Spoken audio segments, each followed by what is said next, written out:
Welcome back. You're still watching Citizen Extra, the Friday edition with me, Fred Indimuli. We now want to switch the discussion. Just before the break, we were discussing the integrity test. Of course, the push by various institutions, including Parliament, to have some aspirants barred from vying for political office continues. Now we want to discuss about the peace initiatives ahead of the elections. 73 days to the elections, quite a number of initiatives to foster peace and cohesion are underway across the country. These efforts are geared towards avoiding a repeat of the post-poll chaos witnessed after the 2007 elections. Now, 10 years after that dark time, and with at least one election in between, why is peace in Kenya still so fragile? What are the main concerns this time round? And just who is being targeted in these initiatives? We are privileged to have in studio this morning Rachel Wamboi, Programs Coordinator, Coalition for Peace in Africa, which is organizing a peace caravan across 47 counties. Also in studio we do have Bwana Joseph Mbogwa, Chairman Peace Committee Kibra, which is organizing a Kibra Peace Walk. Also within this show we'll be joined by Eric Wanjohi, Program Manager, Passion for Peace Initiative. That's a different initiative. We also do have analysts Mark Bichachi and Dennis Ntumbe with us. Good morning, lady and gentlemen. Good morning. Good morning. Now, let's start off with you, Rachel. What exactly is this peace caravan across 47 counties? It's really a peace march across the 47 counties. We are trying to mark the 10 years after post-election violence. When we were working on the peace caravan those years in 2008, it was a lot of hardship when Kenya was almost burning. And the peace march is about to bring people together, whether the young, the old, those at the top, at the bottom, to meet at the middle level and discuss about peace. When you walk the 10 kilometers, remember what happened in 2004. Don't take us back there. And we are joining the community together so that they can stand with one voice. As the election campaign starts on the Saturday, the 28th, so that we can be able to say it is us Kenyans who suffer when there is violence. We can sit down and agree to disagree, but we can also come to an agreement on how we can move forward. Because when you disagree with your neighbor, it doesn't mean it's that neighbor you are going to vote for. And the issues I face as your neighbor, they are the same issues you are facing all over. And even if you eliminate me as your neighbor because I belong to a certain tribe, it doesn't make you better than the way you are before. So the person you are fighting for, please remember, it is not that it's not worth to cost your neighbor. But Joseph Mbogwa, Chairman Peace Committee Kibra, what exactly is the Kibra Peace Walk about? Thank you very much. In Kibra, we have just come out from the party nominations, and of course the whole world expected that there will be chaos in Kibra. There will also be fighting, as has been profiled in the past. So first and foremost, the peace walk is intended to tell the Kibra resident, thank you very much for the way you have conducted your party nomination. So critical because the party nomination here affected both the major parties, Jubilee and ODM. Yes, we had very isolated bedroom issues, but by and large, we saw a Kibra that is telling the world that the image is now different. The second thing, as we kick off the campaign period, we want to tell the Kibera residents there is a need for coexistence among the different tribes who live in Kibera, because Kibera is the face of Kenya. Before you get to any positions, you start from Kibera area. The third thing that again we want to communicate is that it creates community resilience against the political incitement and violence. The fourth one is that we have started early warning and a response system, and therefore we wanted to show people through the peace walk. This is why you need to report, so that the authorities will know how to report when you get early warning incidents. Basically, these are the 4 reasons we want to do. Okay, let's now bring in the analysts, Mark Bichachi and Dennis Ntumbe. Gentlemen, listening to this two individuals talking about the various initiatives for peace, you almost feel like we are getting ready, for lack of it, for lack of peace come the general election. Now, in 2007, 2008, between then and now, quite a lot has changed. Even the dynamics, even the communities that were said to be at loggerheads back then, right now could be on one particular side. Why are we still apprehensive about peace heading to an election? Mark, let's start with you. You know, the most interesting thing about Kenya as a nation is I think we suffer from a number of psychological disorders. First, we have amnesia. Two, we've got bipolar disorder. Three, we have some form of schizophrenia. Because Kenyans need to understand, number one, the lack of violence does not equate to peace. Okay? The second story is this, that if you go through a situation of violence and you don't go through a situation where there is healing, there's reconciliation in a nation, and you're just sweeping it under the rug, all you're doing is delay. Now, if you look at all the nations that have gone through violence and have recovered, and you start all the way from the Germans when the Berlin Wall fell, you go to Rwanda and its genocide, you go to Namibia and the recent secession between the war between the Boers and the locals, you realize that there must be steps taken to actually foster love, unity, and feelings of nationalism, feelings of patriotism within the people. So we can do all these works that we want, but here's where we are bipolar. For 4 years, Kenyans okay. Then the 5th year, you remember your tribe. Okay? That's bipolar behavior. Schizophrenia is when you want to pretend there is peace, and we very well know Kenyans don't like each other every election year. You understand? We have amnesia because we forget that we did not deal with these same very circumstances within our political cycles that led to the 2007 violence. So let's have the matches, let's have all those things. It's good to entertain ourselves. But the reality of the matter is this. If we are not going to start questioning, why are you running on the basis of tribe, which is why we fought? Why are you running on the basis of being a kingpin of your community, not as a Kenyan? If we are not going to address those issues, then we are a nation that is mad, doing mad things, repeating them, hoping for different results. Wow. But enjoy the match. Wow. Terry Mtumbe, listening to Mark Bichati doesn't leave a lot of, does not inspire a lot of hope or faith in this particular society. Do you agree with him that probably we swept everything under the carpet, and that's what we're suffering from, that every election cycle we have to go back to the same problem? Every time it's a few months to the election, we're all afraid that we could actually end up fighting again. I think essentially one of the things I'd like to say is that first of all, Kenya is a stable nation before the elections, but the politician who comes to steal, kill and destroy knows that the only narrative he has, because he hasn't performed throughout the year, is to drum up tribal emotions for him to be able to take power by force or retain power through coercive force. Now we have to ask ourselves, based on post-election violence, which did not show up by itself, it was basically, it came up through a numerative number of years of us hiding hatred and certain negative emotions against each other, drummed by the politician. Because, you know, yesterday I was on a boda, and the boda guy asked me, look, I don't even know which tribe you are, and we're able to relate and trade to each other. Why is it only when it gets to the political circle that then we become enemies? And I said, you know, first of all, this is the narrative of the politician. You know, as Kenyans, we need to get to a place where we are healed and we're able to uphold, as citizens first, basic human rights to each other. We have to respect life, and we have to respect the right of each person. Your right ends where mine begins, and I have a right to life. I don't have to die because I'm not your tribe, or I'm not supporting your party kingpin or your tribal kingpin. But then also it depends with the government of the day. Is the government of the day a tyrant government? Does it operate in just metrics? And by the end of the day, is it using coercive force to retain power?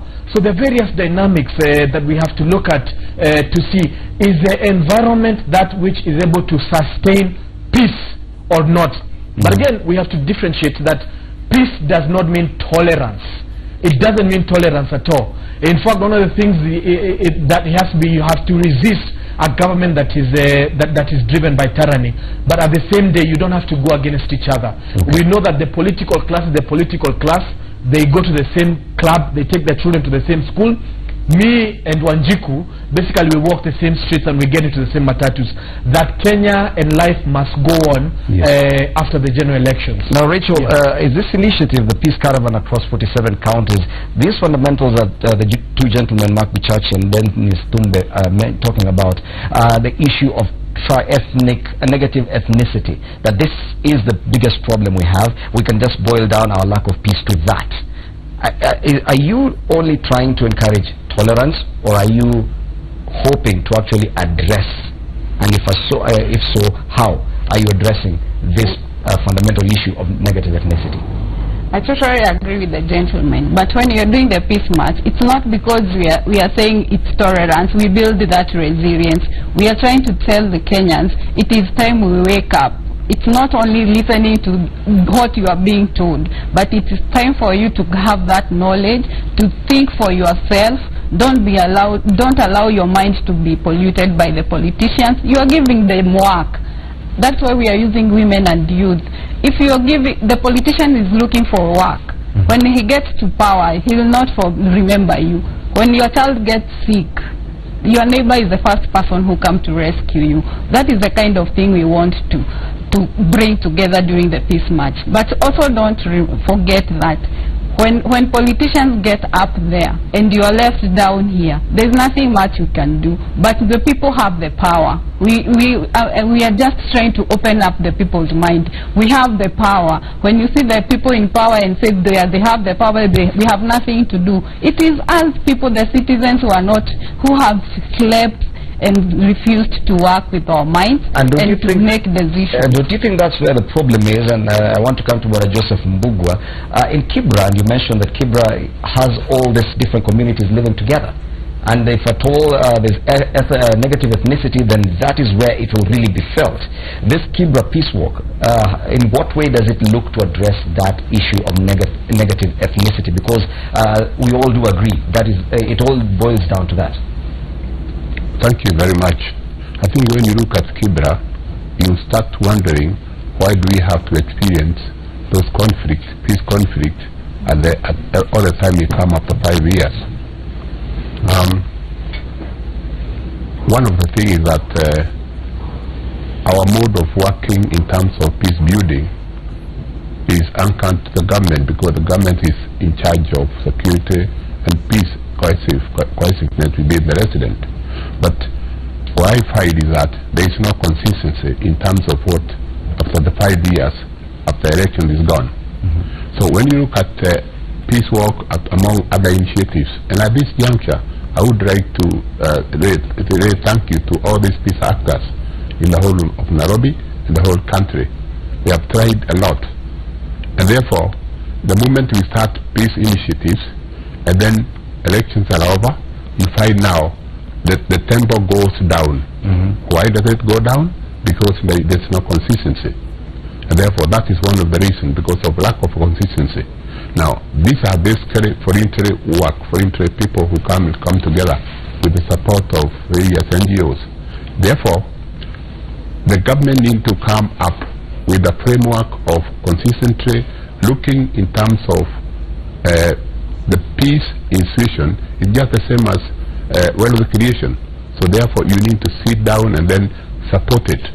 So the lack of continuous support within the peace structures, that affects, and therefore the level goes down. What you're saying, Mbugua, is that sustaining this peace initiative beyond the election is a problem, probably due to funding. So is it easier to raise money for peace initiatives on an election year? I must say it is very difficult to be able to raise.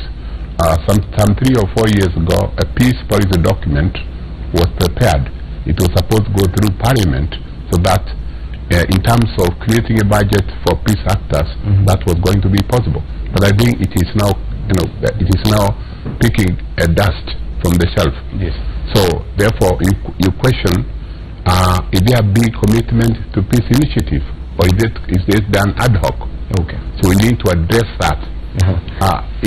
Yeah. And Mbugua, before I let you go, because we need to give Bwana Eric Wanjohi for the passion for peace initiative space as well. We saw the kind of violence that happened in 2008, just after the 2007 elections. We had another election in 2013, which wasn't so bad, Now we're heading to another election. Why are we so worried now? Since we look like we had sorted out this issue of the communities that appeared to have been at loggerheads. And that's why probably we had a peaceful election in 2013. Do you think that we've gone back to a situation that we can say is not so stable now? As for, I must admit, I was one of the IDPs, people who were affected in Kibra. On the stroke of a pen, I had my house, I had my business. They went down. I lost about 5 million. And therefore, that motivated me to start doing peace. I think in 2007, when you saw what happened in Kibra, it was really dehumanizing. Yes. And then you could see women reduced to beggars. A woman will wake up in the morning, go to a DC ground to get food. So therefore, at that time, it appears like we forget very easily. The Kenyan community forget very, very easily. Now, when we came in 2013, of course you know as much as everybody knows that, there was the issue of the fear within politicians with the ICC tag on the politician. So therefore, they had a speedometer, they regulated themselves. Now come to this time, which is now 2017, there is no regulator. And you going by the culture of the Kenyan person, yes, the people who look for opportunities, opportunities even within the political scenario. So the politicians will come and promise all that. Therefore, I think we are not exactly like in the 2008, but I think we are about 75% that area. Okay. Yep. Well, Bwana Joseph Mbogo, we wish you all the best in the Kibra peace work. That's Bwana Joseph Mbogo, Chairman, Peace Committee Kibra. We'll have to allow you to leave the studio so that you can give room to Bwana Eric Wanjohi. But even as you do that, we'll continue with this other panelist. Mark, do you agree with Bwana Mbogo that yes, now that there's no ICC yoke around any of our politicians' heads, that probably we are in trouble, given that in 2013, just the fact that the ICC cases were very much alive, that they were fresh, that really helped us. Right now, what will stop us? You know, I agree with him absolutely, because the first fundamental ingredient of peace is justice. Okay? Now, at the prospect of justice, the politicians held back. But I want you to look at the 5 years since 2013. Number one, you need to understand that violence occurs when you rob a people of hope and they feel like they have no other choice than to take up arms. Second part of that story is that any army marches on its stomach. Okay? That means if you touch on issues of bread and butter and of hope, okay, then what you create is a situation where a human being is reduced to his animal instinct. Psychologists say that if a human being is unable to get food, shelter and clothing, he is relegated to the point where he's willing to trade in his human rights so that he can survive.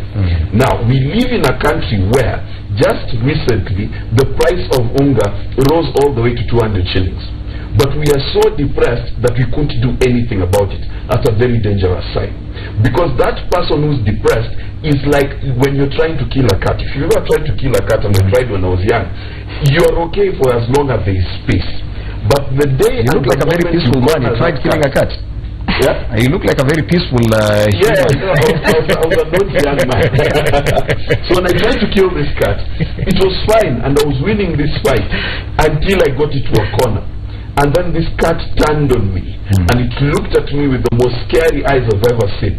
And the reality of the matter is this, that if this country does not begin to address issues of access of wealth, because the message we're giving Kenyans is that the only way you can be wealthy is to be a corrupt politician.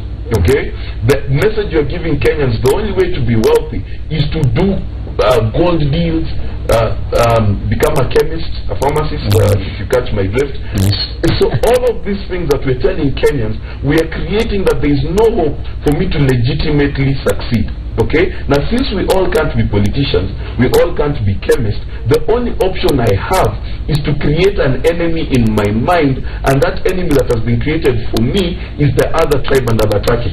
So how do we get back to peace? Number one, the initiatives have to be around justice. Okay? In fact, as far as I can remember, in 2007 election violence, only one person in Nakuru was committed to jail because of the crimes committed there. Only one. Out of 1,700 plus people who died, only one court case went through.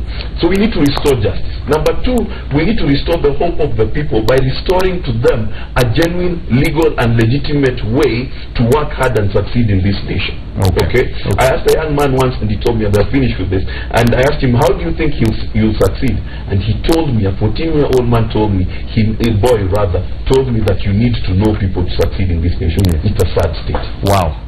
Even as we continue with this discussion, Maendeleo Chap Party is holding a meeting with its aspirants. That's Maendeleo Chap Party is holding an aspirants meeting at Nya National Stadium in Nairobi. Let's listen in briefly, then we return to this conversation. Kwa kila jambo yote tutakayoongea Mwenyezi Mungu yatoke katika kinywa chako ili utukufu wako kaweze kuonekana kupitia sisi viongozi. Na Bwana, hatutaacha kulitukuza jina lako. Enda ukawe nasi tutakapomaliza salama salimini. Hakika sifa na utukufu tutarudisha kwako, tukiliombea taifa letu la Kenya na viongozi wote na hata rais wetu Uhuru Muigai Kenyatta na naibu wake. National Stadium in Nairobi, where the Maendeleo Chap Party, that's a party headed by Dr. Alfred Mutua, the governor from Machakos County, is currently holding a meeting of its aspirants. In studio, we're now joined by Eric Wanjohi, a program manager, a Passion for Peace initiative, yet another peace initiative. Bwana Wanjohi, karibu sana to studio. What exactly is this Passion for Peace initiative and how are you going about it? Passion for Peace is a national campaign that we launched to try and keep the debate about peace moving on. We do so by encouraging Kenyans to sign up a personal commitment pledge, whereby they pledge to maintain, promote and advocate for peace prior to, during and after the general elections. And not just peace, but peace and national cohesion. That is what the Passion for Peace campaign is about. Okay. When it comes to these issues that have been raised, because you've been listening to the debate just before you came on set, the issues to do with the fact that we may have probably swept quite a lot of unresolved issues under the carpet, and that's what we're suffering from. But yes, we're still scared because we know back in 2008 we did not resolve everything. Do you believe in that? Peace and national cohesion is not something that can be achieved within the next couple of days to the elections. However, the onus of maintaining peace and enhancing national cohesion lies solely on the government. Other institutions come in to support, but the main driving force should be the government, because there are various factors that bring about a breach of peace or even try to bring about a breach of national cohesion. The question is, have these factors been addressed within the last 5 years? And that's the issue I'm putting to you, because yes, we do understand there are fundamental issues that need to be handled. How is your peace initiative handling these particular issues or looking to resolve them, not just looking to look good and sign things and say, we will uphold peace? This is what we're doing. Between now and the next couple of days to the elections, we are sensitizing and mobilizing Kenyans to keep the debate of peace going on. Thereafter, we have different programs that we're going to be carrying out to try and identify what are the most pressing problems that have been a cause of a breach of peace or that have been dividing Kenyans, and how best can we be able to bring in other stakeholders to address them. But between now and the elections, the only thing that we can do, and most other programs are doing the same, is to sensitize and mobilize Kenyans on the importance of maintaining and promoting peace and national cohesion. Dennis Tumbe, do you feel confident that this peace initiative will actually result in peace itself? That this, whatever we are seeing, is enough to actually foster peace? Bonandumbe? Thank you for the question. I actually feel that a lot of these peace initiatives is tantamount to painting an old house. Not basically reconstructing the entire house. I think they're necessary, but the question is, are they going to give us the desired results? Perhaps not. And this is why. And I'm also a security specialist. So what happens is that if you want them to look at whether there's going to be peace in a country or not, there are certain prevailing circumstances and conditions that the government must create. And not just the government. We're in a space where it's an election year. Therefore, there are certain prevailing circumstances that the politicians must uphold. What is the current environment in Kenya right now is that we've seen the opposition giving certain demands and conditions based on what the IBC must meet thereabout. The problem in this country is that elections have morphed from a contest of values and debates to a feud on which son will feed the fish.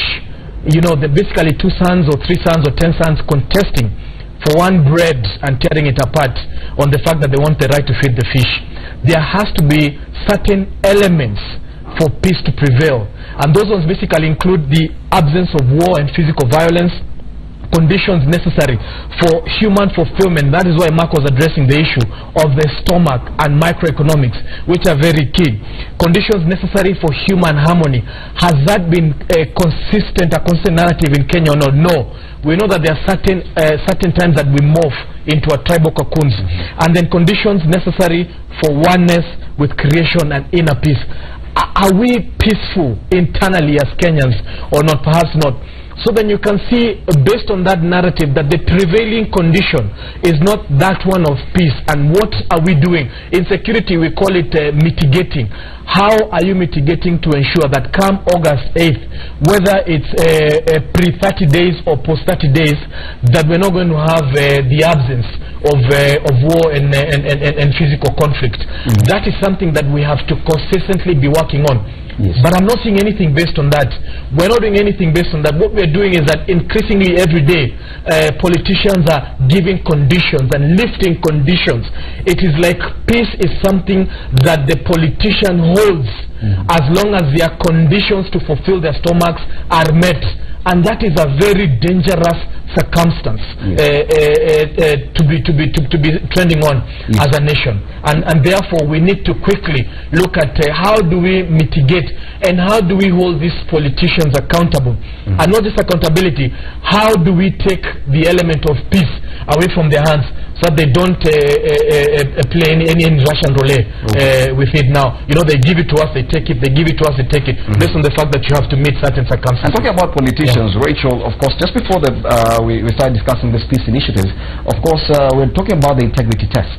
And even the civil society has come out and given a list of about 20 politicians who should be barred from running for office come August on various issues. Some of them, it has to do with violence. That yes, they've been indicted or accused of instigating violence, even at the party primaries. It's only 73 days between now and the elections. Are you even working with these politicians? Because yes, some of this violence emanates from the politicians themselves. Yes, we are working closely with the politicians, and when we are going for this peace march, it's not just a walk or any other show. We are telling them, even we want you to commit that you are going to maintain peace now, before, after, and even during the elections. Otherwise, when you commit to that, then when there is violence, we will be able to hold you accountable for that. At the same time, we are telling the citizens, it is for us also to hold the politicians accountable. You can be told to go for on the other side of violence, and you can say no, that is not how we are supposed to do. The capacity building which we are going to do from now until the elections, it is a wake-up call even for the march to go in all the 47 counties, that the politicians should watch. We are getting networked, and we are watching on whatever you are doing during post-election, during the elections, and in case of any violence, we shall hold you accountable, and the citizens will come out in large numbers to say, this is not what we wanted, this is not what we want, and we want you out. We have the power, and we do it. Okay. Just before we come to Bwana Wanjohi, even as we continue this discussion, Nairobi Governor Evans Kidero is currently addressing the media. He is together with all Nairobi NASA aspirants, making a media address at City Hall. Even as that continues, Maendeleo Chap party aspirants are meeting at the Nyayo National Stadium. Let's listen in. FCC itambulike kote Kenya. Jambo la mwisho, tarehe Incoming President, His Excellency Raila Amolo Odinga, and his deputy, His Excellency Kalonzo Musyoka, formally present their presidential nomination papers to IEBC. This legal step is one of the fundamental requirements to be fulfilled by presidential candidates ahead of the clearance to contest in August poll. Our candidate has already complied with all the requirements, including the submission of the mandatory 48,000 signatures, which was done 3 days ago. The presentation of these papers is the last step before the official commencement of the campaigns. As your servant leaders here in Nairobi City County, we look forward to hosting this event and eventually the swearing in of Raila Amolo Odinga as the president and Kalonzo Musyoka as the deputy president. On Sunday, we will convene at KICC City Hall Way from 10 o'clock in the morning for a celebratory procession as we look forward to our NASA team leaders receiving the green light to formally begin the campaigns. Our procession will move through various constituencies, starting with Sarehe, which is where the city center is, Makadara, Embakasi West, and finally to Embakasi East, to end in a public rally at Jacaranda grounds at 12 noon. We are expecting 1 million Kenyans from across the country on Sunday. I would like to assure everybody that we've made adequate logistical and security arrangements, and we're looking forward to a great and memorable day on Sunday. In conclusion, I would like to make it clear to our competitors that this team you see standing here, you can see them. We mean business. We are proud of the fact that NASA's team in Nairobi represents the face of Kenya. We have representation from all the 42 communities in this country. All religious faiths and persuasions. This is what NASA stands for: inclusivity, equity for all. It will no longer be business as usual. We are with the Kenyan people.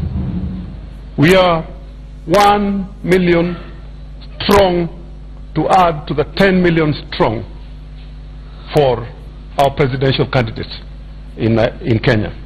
We will comb every corner of this great county in our humble search for votes to ensure that NASA delivers victory at the presidency and here in Nairobi, giving Kenya back to Kenyans.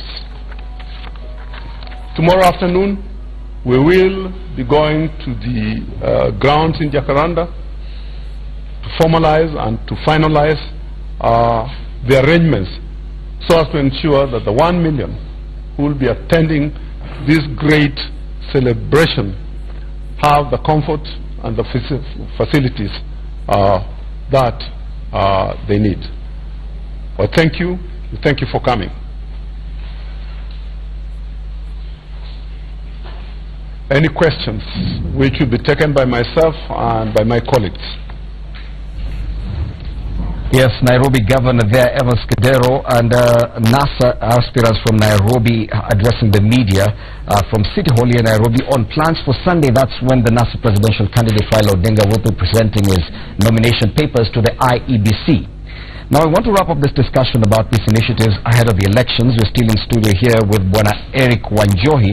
Bwana Wanjohi, of course, listening to the conversations we've been having, and there seems to be this feeling that politicians have been emboldened by the fact that you cannot do anything to them. You cannot bar any of these politicians from running for office based on their integrity, whether or not they've actually been funding violence, because if any politician moves to court and the allegations cannot be proven, or if they lodge an appeal, that's enough to actually hold back any of these institutions, including IEBC. Do you think that these peace initiatives that you're embarking on are actually gaining any traction in as far as the political class is concerned? Yes, the peace initiatives that we are carrying out are actually gaining a lot of good feedback from the ground, because we're actually working with politicians, the same politicians that may have been bad and those that have not been bad have their own clout. They have their own following that we are really interested in reaching out to all these people. So when they have their rights to appeal for any decisions that have been made, that does not stop them from conducting themselves in a peaceful atmosphere, from calming down the tensions from their own quarters or their own supporters, and ensuring that at least Kenya remains to be a peaceful state. This is why we are actually trying to reach out to all politicians, political parties, leaders in government, and also the general public, to tell them, let us unite. If we have differences, use your ballot to express yourself. But don't start now using your differences to attack each other. Okay. Yes. Thank you so much, Bwana Eric Wanjohi, as a Program Manager, Passion for Peace. I also need to thank Rachel Wamboi, Programs Coordinator, Coalition for Peace in Africa. They do have a peace caravan across 47 counties. Joseph Mbugua, Chairman, Peace Committee, Kibra. They do have the Kibra Peace Walk. We also do need to thank our analysts, Mark Bichachi and Dennis Ndumbe, who have been helping us understand where we are and why we seem to believe that our peace is so fragile as we head to the elections.